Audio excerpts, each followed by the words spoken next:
RS math class की online classes में आपका स्वागत है। आज पढ़ेंगे प्रश्नावली 9.2 प्रश्न संख्या 1। उस बिंदु के निर्देशांक ज्ञात कीजिए जो बिंदु 3,5 और 7,9 को मिलाने वाले रेखाखंड को 2:3 के अनुपात में अंतःविभाजित करता है। इसके लिए देखो प्रश्न है, अच्छा प्रश्न है आपका। सेम प्रश्न अगला ऐसा ही है, उसके में बाह्य विभाजन करना है। क्या करना है? बाह्य विभाजन। तो सबसे पहले आपको समझना है अंतःविभाजन बाह्य विभाजन के लिए किस प्रकार का सूत्र लगता है और क्या कंडीशन बनती है। तो पहले अपन देखते हैं कि अपन प्रश्न को कर रहे हैं हल, और हल करने के लिए शुरुआत करना बहुत आवश्यक है। तो शुरुआत करते अपन माना से। किससे करेंगे भाई? माना से। माना बिंदु P x, y जिसके निर्देशांक है माना बिंदु P। इसमें ये कहा है उस बिंदु के निर्देशांक ज्ञात कीजिए, और जो ज्ञात करना है वही अपन को मानना है। माना बिंदु P के निर्देशांक क्या हो गए? x, y। जो बिंदुओं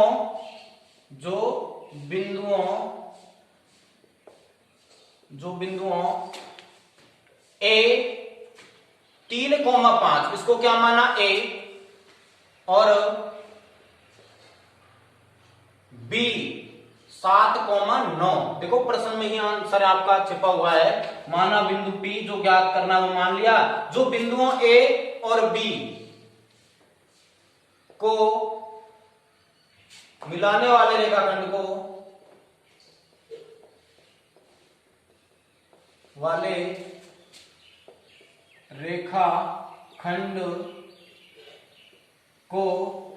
2:3 के अनुपात में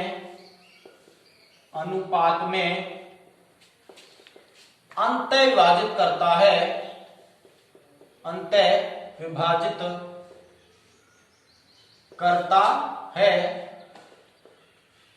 अतः अंतःविभाजन सूत्र से समझना है वापस। माना बिंदु P x, y जो बिंदुओं A और B को मिलाने वाले रेखाखंड को 2:3 के अनुपात में अंतःविभाजित करता है। कौन करता है भाई? बिंदु P। तो इसके लिए देखते हैं कि एक रेखाखंड है AB।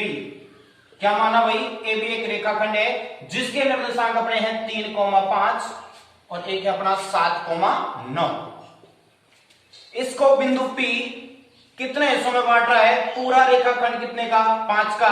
तो इसका 2 हिस्सा आगे की तरफ और 3 हिस्सा पीछे की तरफ। तो यहां ले लेते हैं 2:3 के अनुपात में कौन विभाजित कर रहा है? बिंदु P जिसके निर्देशांक x, क्या है? y। जिसके निर्देशांक है x, y। x और y का मान ही निकालना है। जब ऐसी स्थिति आपकी बनती है या आपसे बिंदु P के निर्देशांक पूछ रहा है और अंतःविभाजन के लिए कह रहा है, तो आपको लगाना है अंतःविभाजन सूत्र। अंतःविभाजन सूत्र से क्या करेंगे भाई? अंतःविभाजन सूत्र से क्या होता है अंतःविभाजन सूत्र? तो एक होता है x के लिए और एक होता है y के लिए। इसके लिए भाई एक x के लिए और एक y के लिए। बाह्य विभाजन में माइनस चिन्ह हो जाएगा और अंतःविभाजन में प्लस चिन्ह हो जाएगा। कंडीशन सेम है दोनों की, तो समझना है। सबसे पहले आपको यहां मानना है x1, y1। एक सिरे के निर्देशांक क्या हो जाएंगे? x1, y1, और दूसरे सिरे के क्या होंगे? x2, y2। और आपके P के निर्देशांक x, y ये आपको निकालने हैं। तो उसके लिए देखो x आपको निकालना है, तो x के लिए क्या फॉर्मूला होगा अंतःविभाजन सूत्र से? और आपको ये भी पता होना चाहिए m1 अनुपात m2। पहला अनुपात क्या होगा? m1 और दूसरा क्या होगा? m2। तो x बराबर होता है आपका यहाँ पे m1 प्लस m2 बट्टा m1 प्लस m2। देखो बेस्ट तरीका है याद करने का। इसी प्रकार से यहां लो, कोमा बीच में लगाना y के लिए। चाहे देखो एक बार x वाली कैलकुलेशन करके y वाली कैलकुलेशन कर लो। तो m1 प्लस m2 बट्टा m1 प्लस m2। ये आप तरीका सीखे होंगे शायद, ठीक है। 2 + 3 बट्टा 2 + 3, 2 + 3 बट्टा 2 + 3 रखोगे। इसके बाद में आपको यहां रखना है x के लिए अपन यदि मान निकाल रहे हैं तो आपको m1 के बाद क्या आता है, 1 के बाद आता है 2, क्या आता है 2, तो यहां कर देंगे x2 और m2 है तो 2 के बाद क्या आता है 1, तो यहां हो जाएगा x1। इसी प्रकार से y के लिए क्या होगा 2 और यहां हो जाएगा 1, क्योंकि 1 के बाद 2, 2 के बाद 1। ठीक है, अब यहां से अपन हल कर लेते हैं इसको। x का मान निकालना है तो यह y का मान निकालना है, m का मान और m2 का मान, m1 m2 का मान क्या है 2 और 3, तो क्या कहोगे 2 + 3 बट्टा 2 + 3। x2 का मान कितना, x2 का मान देखो यहां पे है 7, तो यहां रखेंगे 7। x1 का मान कितना, x1 का मान है 3, तो यहां रखा 3, बीच में कॉमा। y निकालना है तो देखो वही 2 + 3 बट्टा 2 + 3, क्यों, क्योंकि वही m1 m2 का मान है 2 + 3।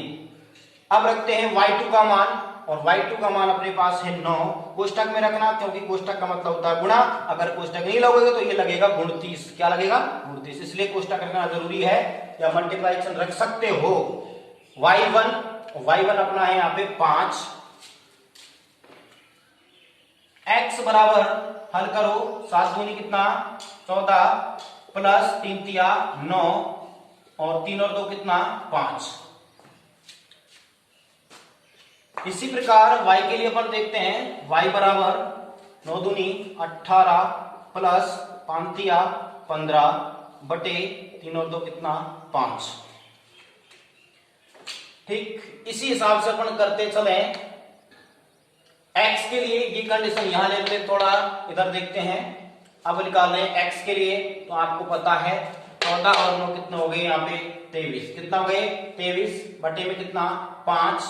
और y के लिए देखते हैं, y बराबर आपका आ गया 8 और 5 कितना 13, 13 का 3 का हासिल 1, 1 और 1 2 और 1 कितना हासिल 3, 33 बटा कितना 5।